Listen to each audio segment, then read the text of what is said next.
UTL solar solar लावणार आणि सबसिडीही मिळवून देणार।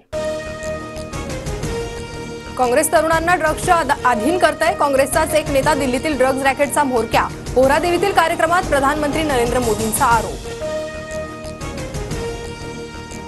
लाडकी बहीण योजना नारी शक्ती वाढवणार तर पीएम किसान योजनेअंतर्गत देशातील 9.5 कोटी शेतकऱ्यांच्या खात्यात 20,000 कोटी जमा। पंतप्रधान मोदींची माहिती। मुलगी शिकली, प्रगती झाली आणि 1500 देऊन घरी बसवली। लाडकी बहीण योजनेवरून उद्धव ठाकरेंचा हल्लाबोल। आम्ही आरक्षणाची 50% मर्यादा तोडणार, जातीनिहाय जनगणना करणार। कोल्हापुरात राहुल गांधींची घोषणा।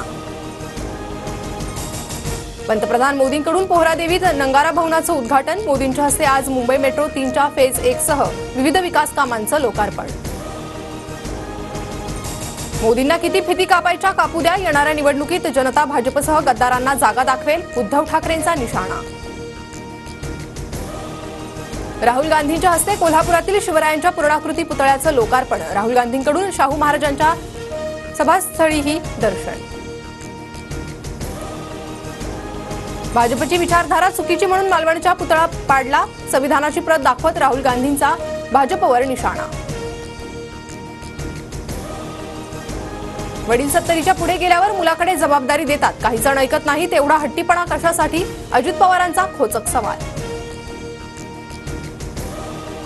अजित पवारांकडे तोंड दाबून बुक्क्यांचा मार सहन करण्याशिवाय पर्याय नाही। दादा गटाला मिळणाऱ्या जागांवरील प्रश्नावरून वडेट्टीवारांची टीका।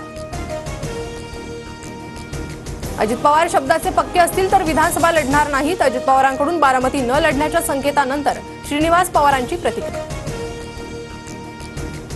शरद पवारांच्या उपस्थितीत पुण्यात आज संसदीय बोर्डची बैठक। उमेदवारांवर चर्चा करून यादी फायनल होणार। पवार मराठवाड्यातील इच्छुकांच्या स्वतः मुलाखती घेणार। लक्ष्मण हाके आणि प्रकाश आंबेडकरांची काल भेट झाल्याची माहिती। हाके आणि आंबेडकरांमध्ये जवळपास 1 तास चर्चा। राधाकृष्ण विखेंच्या मुलाविरोधात उभा राहिल्यानं आणि प्रस्थापितांना आव्हान दिल्यानं माझ्या मुलीला त्रास। IAS अधिकारी पूजा खेडकरचे वडील दिलीप खेडकरांचा आरोप।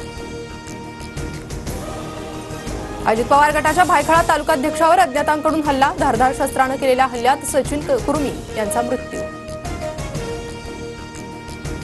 पेसांतर्गत भरतीसाठी पात्र उमेदवारांची भरती प्रक्रिया कंत्राटी पद्धतीनं होणार। मुख्यमंत्र्यांसोबतच्या आदिवासी नेत्यांच्या बैठकीनंतर निर्णय। संभाजीनगर जालन्यात NIA आणि ATSची संयुक्त कारवाई। जालना आणि मालेगावातून एक आणि छत्रपती संभाजीनगरमधून 2 ताब्यात। मालेगावातही एका डॉक्टरच्या क्लिनिकवर।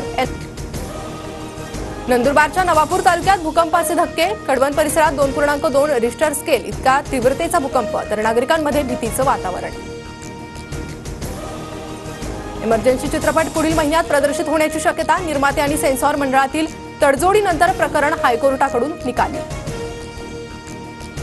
हरियाणात संपूर्ण 90 जागांसाठी मतदान सुरू। 1 वाजेपर्यंत 40% मतदान। 1031 उमेदवार निवडणुकीच्या रिंगणात, तर 8 ऑक्टोबरला UTL सोलार सोलार लावणार आणि सबसिडीही मिळवून देणार।